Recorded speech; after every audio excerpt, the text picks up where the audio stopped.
ചിലന്തിയും വലയും. ചിലന്തി വല കെട്ടാൻ തീരുമാനിച്ചു.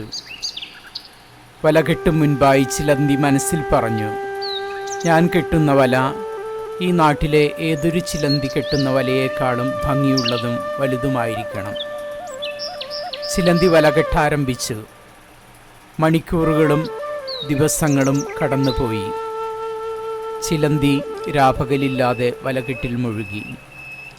ഇതിനിടയിൽ പല ചെറുപ്രാണികളും ചിലന്തി കെട്ടിയ വലയിൽ വന്നു കുടുങ്ങി. എന്നാൽ വല കെട്ടുന്ന തിരക്കിൽ ചിലന്തി അവയെ ഒന്ന് തിരിഞ്ഞു പോലും നോക്കിയില്ല. വിശപ്പും ദാഹവും സഹിച്ച് ചിലന്തി വലകെട്ടു തുടർന്നു.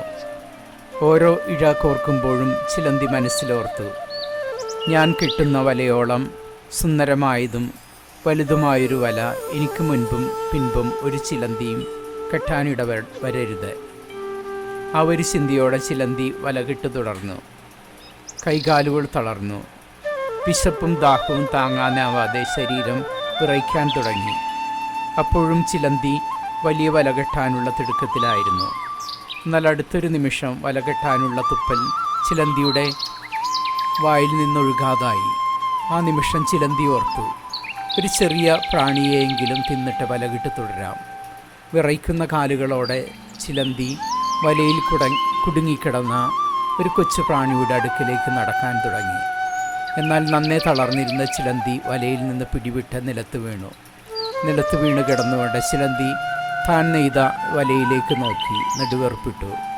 ആ നിമിഷം ചിലന്തി തന്നോട് തന്നെ ചോദിച്ചു, എല്ലാ ചിലന്തിയും വല കെട്ടുന്നത് പ്രാണികളെ പിടിക്കുന്നതിനാണ്. എന്നാൽ ഞാൻ എന്തിനു വേണ്ടിയാണ് വല കെട്ടിയത്? ഗുണപാഠം: മറ്റുള്ളവരെ കടത്തിവിട്ടാനുള്ള തീഷ്ണതയിൽ ചിലർ ചെയ്യുന്ന പ്രവൃത്തിയുടെ ഉദ്ദേശം പോലും മറന്നു പോകുന്നു.